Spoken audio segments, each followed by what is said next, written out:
All right. Well, hello, everyone. Today we have another presenter and sponsor that we would like to spotlight. Yuri Mercado, the Director of Sales and Marketing at Laurel Park at Bethany Village, is joining us. Yuri, welcome and thank you for taking a few minutes to talk. Thank you. It's an honor to be here. It's my pleasure. Yeah. So why don't you take it just a second and just tell us a little bit about yourself and about Laurel Park and what people might expect if they went out for a visit or perhaps maybe as a resident? Definitely. I have been in the senior living industry for about 5 years now, and it's um, it's comical that this is called work because what I get to do on a daily basis is really connect with people and this demographic and the aging seniors that come in with their families and their loved ones. It's just a really special process. So to say that it's work is um, it's kind of funny, but I really enjoy it. Laurel Park is a very special place. It's very robust and it's very alive. You and I were having a conversation earlier about, the misconception of senior living and what that looks like. And you and I have a very similar background where, in high school, I was doing a lot of volunteer work at nursing homes. A lot of them were called nursing homes at that time. And it's really changed quite a bit. And that for me was, telling my age here, about 20 years ago. And it was, very, the bright fluorescent lighting and people kind of stooped over and falling asleep in their wheelchairs. And it's just very a cold environment. And Yeah. it's not that way at all anymore. It really has changed and evolved quite a bit. So when you come to a place like Laurel Park and some of these other senior communities, you're seeing vibrance, you're seeing life, you're hearing laughter, you're seeing smiling faces. You go into one area and people are having a tea party, you go into another area and there's water arts and crafts and different things happening. So no day is the same, which is really nice. And you really can see a lot by people's face and the energy and the atmosphere and the feeling that's in the atmosphere. So from my experience, just volunteer work and now being in this field, it's night and day. It's cold and it's nice and warm now. So it has changed and evolved quite a bit. And folks that do come in here, they tell me all the time, wow, I had no idea what to expect. This surpassed my expectations. And they walk away feeling a lot better about, community living as a whole. Yeah, yeah, no, I was telling you, growing up in my school choirs, we used to always go at like Christmas time and we would sing at, what we would call nursing homes. And they were just as you described, just very sterile. And Mhm. you always clung to your best friend because you're afraid if you wandered off, you get Right. lost in there.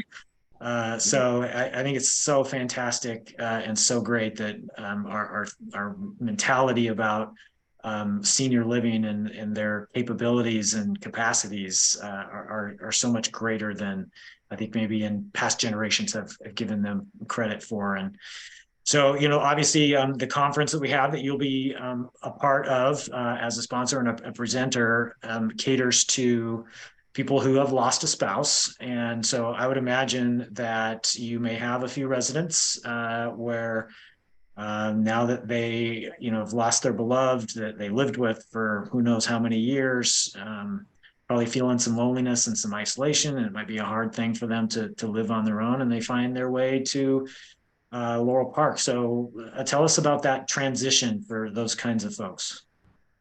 So I'll tell you a short story about a gal that I just helped. She came in with her daughter. Her daughter was very concerned with what that transition and process would look like for her mother. The loss was very sudden, which sometimes it can be, sometimes it's expected. And in any case, it's always very difficult and challenging emotionally, regardless. So here I am talking to this wonderful daughter and her mom, and I kept thinking to myself, she's very angry. She's very heartbroken. She is very lost. I had a lot of doubts myself. I thought, she is not going to do this anytime soon.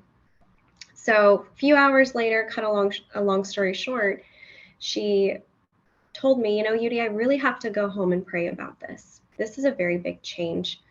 And I need to kind of ask my husband what he would think about me moving to a place like Laurel Park. And I said, you know what? I think that's a really good idea. And so lo and behold, the next day I get a call from her daughter, and she said, my mom went home to the old house. She had been staying with her daughter. And she called me and said, Nora, I can't do this. I can't be in this house all by myself without him. And it was just too much. And so she needed that realization that life was going to be very different. But she was able to get a glimpse of a new life and what that could look like for her. She had lunch with me. She met some friends and residents who live here. And it really did change her perspective. She had the same perspective that you and I had. It's too cold in communities like that. That is not for me.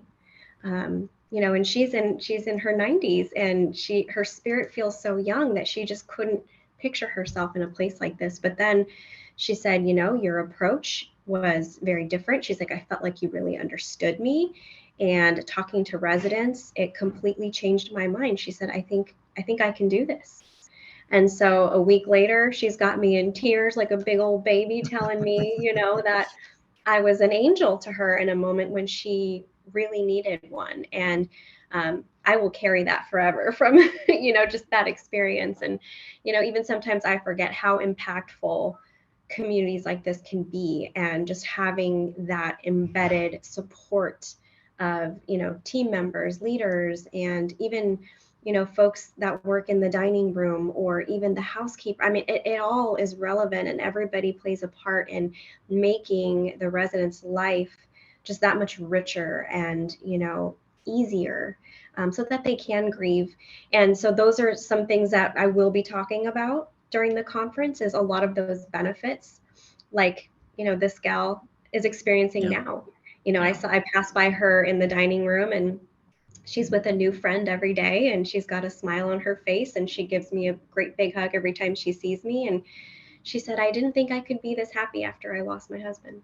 And she's Oh, doing well. And she said to me, I paid her a visit in her apartment.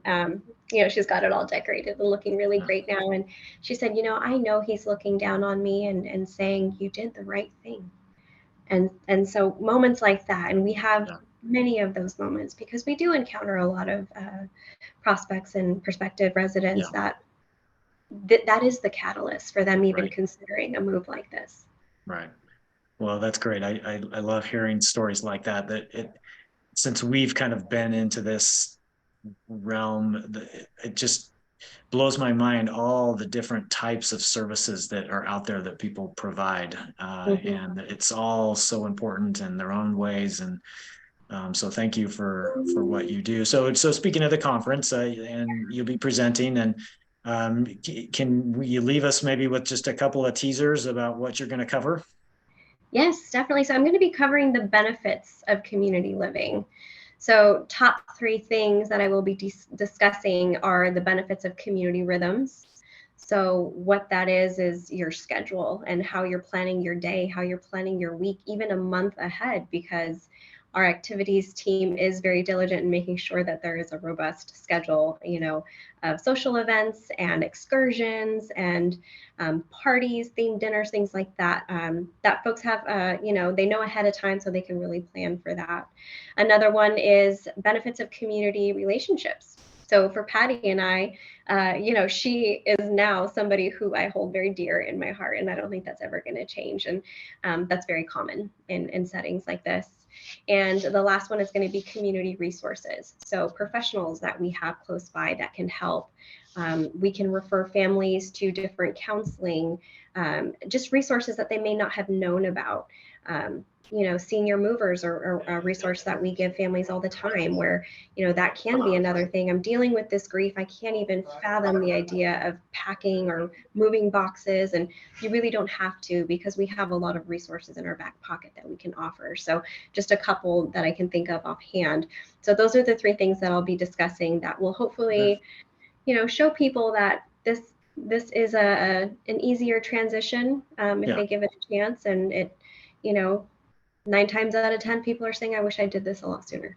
Yeah. Well, I know I'm looking forward to it. I have, but in fact, Katie and I both have parents who are both still living, and they're getting up there in age. My parents just both turned 80, and that future, could very easily be on our horizon here and then soon. So I'm looking forward to hearing about it. So, well, thank you again for joining us today. We'll look forward to seeing you next Friday at the conference. And we do have a few spots available. So anybody that's listening to this, if you're in that space where a spouse has passed away and you want to get some connection with others who are in that realm, please come. We'd love to have you.